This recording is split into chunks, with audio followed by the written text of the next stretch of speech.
یہ وہ ہے حدیث جس کے بارے میں اللہ تعالیٰ نے ارشاد فرمایا کہ مومن کا ہر عمل خیر ہے. ان اصابہ سراء شکر فکان خیر اللہ، اگر آسانی پہنچی تو شکریہ اللہ کا ادا کرتا ہے اور وہ اس کے لیے خیر ہے. وَإِنْ أَصَابَهُ ضَرَّاءَ صَبَرَ، یا پھر حمید فصبر، اگر مصیبت یا پریشانی پہنچی تو حمد اللہ تعالیٰ کی اور اس کے بعد صبر کیا، فکان خیر اللہ، تو وہ بھی اس کے لیے خیر ہے. یعنی مومن کا معاملہ اچھائی ہو برائی ہو خیر ہی خیر ہے، لیکن یہ خیر ہمارے عمل پر مبنی کرتی ہے. ہمارا عمل کیا ہے؟ ہم پریشانی میں اللہ کی ناشکری کرتے ہیں تو خیر نہیں ہوگا. اس لیے شکر اللہ تعالیٰ سکھاتے ہیں ہمیں، بار بار اس چیز کا ذکر اللہ تعالیٰ کرتے ہیں. اللہ تعالیٰ سے دعا ہے کہ اللہ تعالیٰ نے جو کہا اور سنا اللہ تعالیٰ اس پر عمل کرنے کی توفیق عطا فرمائے. ان آیات کو انشاءاللہ یہ آگے اور آیات ہیں، کچھ چھ اور آیتیں ہیں، انشاءاللہ ان کو تفصیل سے اگلے جمعے کو انشاءاللہ پڑھیں گے. قد قلت ما قلت صوابا فمن اللہ وإن خطأ فمني والشيطان واستغفر الله انه كان غفارا. بسم الله الرحمن الرحيم الحمد لله رب العالمين الرحمن الرحيم مالك يوم الدين إياك نعبد وإياك نستعين اهدنا الصراط المستقيم صراط الذين أنعمت عليهم غير المغضوب عليهم ولا الضالين آمين.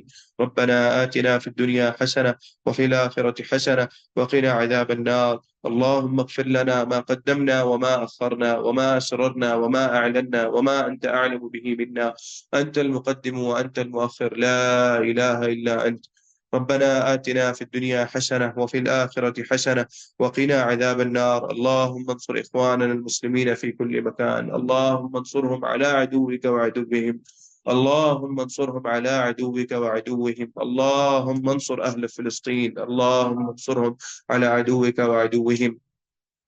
رب ارحمهما كما ربياني صغيرا، رب ارحمهما كما ربياني صغيرا، رب ارحمهما كما ربياني صغيرا.